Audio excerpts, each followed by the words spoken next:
before we get into the apartment tour video, I just wanted to say a couple things. One, if you just seen my hospital bag pack with me video, you would know that I film in the bathroom because this is the only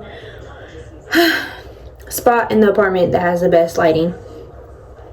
I should have done this intro during the day, but as you can tell by the video, I was filming the apartment tour throughout the day. But yeah, so that's one. So two is, when people say people's true colors come out whenever you are pregnant, literally believe them. Literally believe them. Because in the beginning of this video, you're gonna see a little glimpse of us being homeless for all of January. Not all of January, because we were staying in the camper, our Airbnb camper. But the reason why that fell through was because the camper, the electricity was like not it. So when it was getting cold, we didn't have a heater.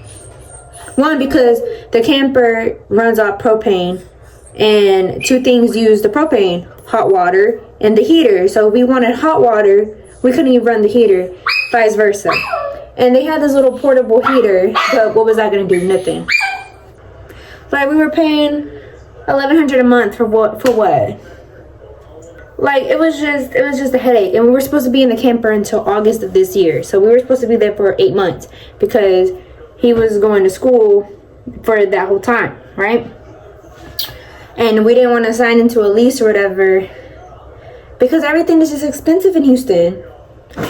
So anyway, so that was out of her control. And while we were waiting for Airbnb to give us a refund, you know, one thing that I learned is the people that I thought I could count on and that were going to be there always for me, not try to put the blame on something that we couldn't control. Does that make sense? So obviously, you know, like I said, people's true colors come out while, like, throughout pregnancy. And listen, when I tell you that I cut so many people off this entire 9 months that I've been pregnant, I have cut more people off throughout these 9 months than I've ever had throughout my middle school, high school, like, friendships, bro. Like, this is just so crazy. Now, I will say that, you know, we should have been in an apartment like September.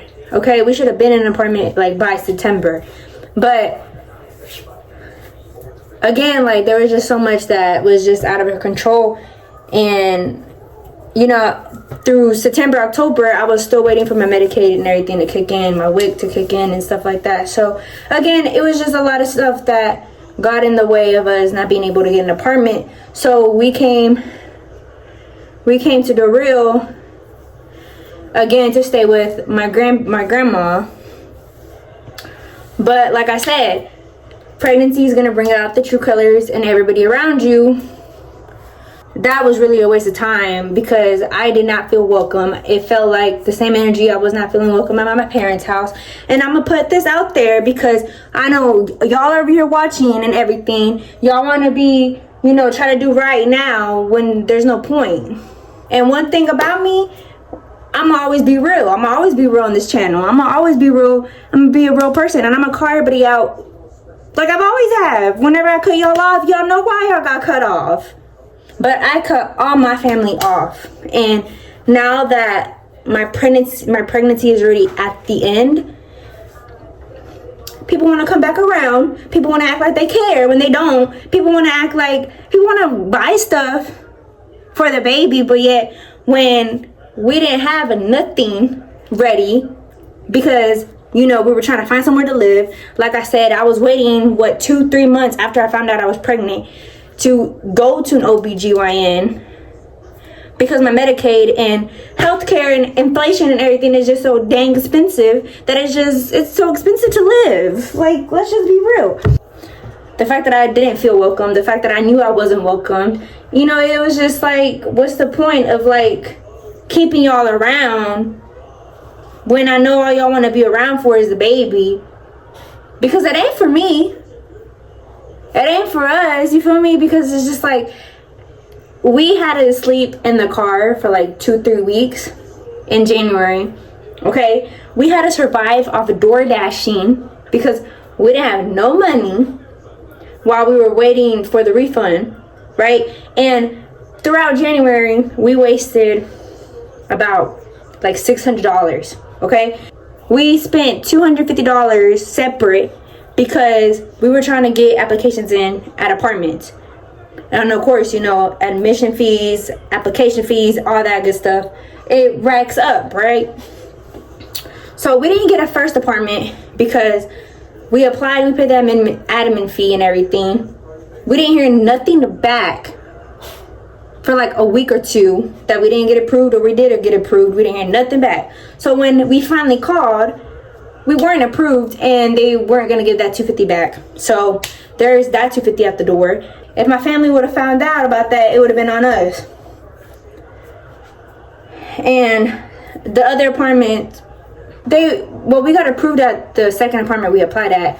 But the thing is that they wanted it 3 times the rent down payment, which was like gonna be $3,000. I'm sorry, but who got that? Even if I had that, I'm not spending no $3,000 just to move in. Especially an apartment. Now, if it was a house, that's a whole different story. But an apartment, come on now. So, there's that. February comes around. You know, we finally get the spot secured, everything. Like, it was just, like, we weren't staying in the car. We weren't living out the car. When I said we were living out the car, we were literally living in the car. And I have never imagined that we would be homeless. And we were staying in the van. So, if you've been keeping up with my Snapchat, I have been meaning to drop our car tour because in December we traded in the Mini Cooper for a minivan. Yes, we are living the minivan life now. So luckily we had a car big enough to live in. Okay, and we were living in the car with our 2 cats. But again, like, that's not out of control. That wasn't in our control. And the people that I thought would be there for me weren't there for me. And when they were, I wasn't like welcome. Does that make sense? Like, I felt like I was a burden. Not only did I feel like that, but they treated me like that. And if you didn't want me to feel that or say that, then you shouldn't have been treating me that way. Simple. So now nobody knows where we live. They don't even know if I'm still in Houston or not. They don't even know if I'm still in Texas or not. And they're not going to know that because where were y'all whenever we needed you? All y'all were doing was talking crap and judging us. So it's like now, you know, people want to buy the baby stuff. People want to ask me how I'm doing. People want to know now. You know what I mean? And it's just like, for what? Because you didn't check up on us. You didn't check up on me in January whenever we were living out the freaking van. Like, where were y'all then? You know what I mean? And it's just like, y'all knew we needed like XYZ stuff for the baby. Then y'all didn't want to do it. But now that we have it, now y'all want to provide it? No. So that's why my family is cut off, okay? That is why y'all are cut off. At this point, my family should have known that it doesn't matter what the relationship is to me. I don't care if you're my mother. I don't care if you're my father. I don't care if you're my grandparents. You're gonna get cut off regardless, because honestly, I'm tired of all that fake crap. I'm tired of y'all, you know, only wanting to be checking up on me for your benefit. Y'all are only family when y'all want to be, and that's only to be chismosos. Because whenever I needed y'all, where were y'all? Running your mouth or not wanting to do nothing to help us. You know, I'm very blessed that my husband got us out the situation that we were in. Okay, and I'm very blessed that everything came how it did and that we have everything ready now for him, because it was not like that a month ago. It wasn't. But I will forever protect my peace. I will forever protect my sanity. And if that means that I have to cut my family off, my whole entire family, I will do that. I will do that. Because I sure as hell am not going to have my kid around none of that. Because I don't want him to go through what I had to go through. You know, I don't want nobody to say, oh, but you know, That's your mom. That's his grandma. That's this, that's that. You know, they're this, that to you. I don't give a crap. They're going to be cut off regardless, because like I said, it's going to be my peace and my sanity over keeping relationship with people who are toxic and full of drama. Okay, I'm not going to be around that. I'm not going to do that. And I'm not. And I didn't. That's why y'all are cut off. But y'all are very bold to want to be nosy, to check in, to see what I'm doing, how I'm doing, you know, to say that, you know, y'all got this and that for the baby, because it's too late now. It is way too late now. Too late. Yes, I know I have siblings. Yes, I know I have a 3-year-old and an 8-year-old sister, an 18-year-old brother and everything. I know. I'd rather be away, be happy, be peaceful, be sane, than be around nothing but fakeness, negativity, drama, you know, all of that. I'm good off that, because y'all don't mean nothing to me at this point. Because y'all showed y'all true colors. Y'all showed me that I don't mean nothing to y'all. Y'all didn't feel nothing. Like, y'all didn't feel bad for us whenever we lost control of things that wasn't even in our control. And y'all did nothing but judge us. So you know what? This is just how it is. This is how it's going to be. It's not going to be like that until he gets here. It's not going to be like that. So I hope nobody thinks that they're going to meet my son. I hope nobody thinks that I'm going to send them pictures. I'm going to, you know, everything. No. That's why I changed my number. That's why I moved completely away from everybody for this reason. So I had to say that real quick, because like I said, everybody likes to be todo chismosos. I'm going to say what I'm going to say because I know y'all are watching. Simple. Like, it's simple. Anyways, I hope you guys enjoyed this video of our apartment tour and everything. And I will see you in the next video.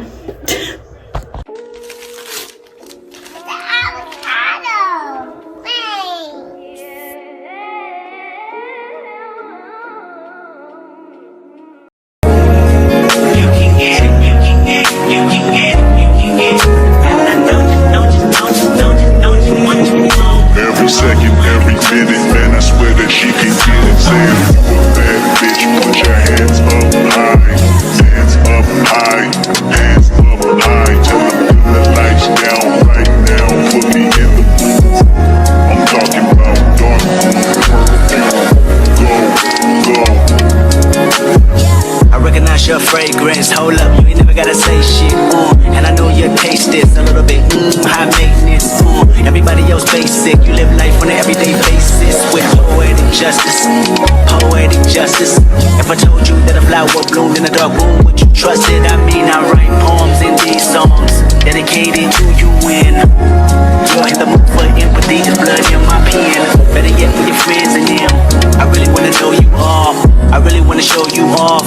Fuck God, pour up plenty of champagne. Cold nights when you curse this name. You called up your girlfriends and your girl in that little bitty range. I heard that she wanna go and party. She wanna go and party. Nigga don't approach her with that Atari. Nigga that ain't good game home is sorry. They say conversation, rule a nation. I can tell, but I could never right my wrongs unless I write it down for real.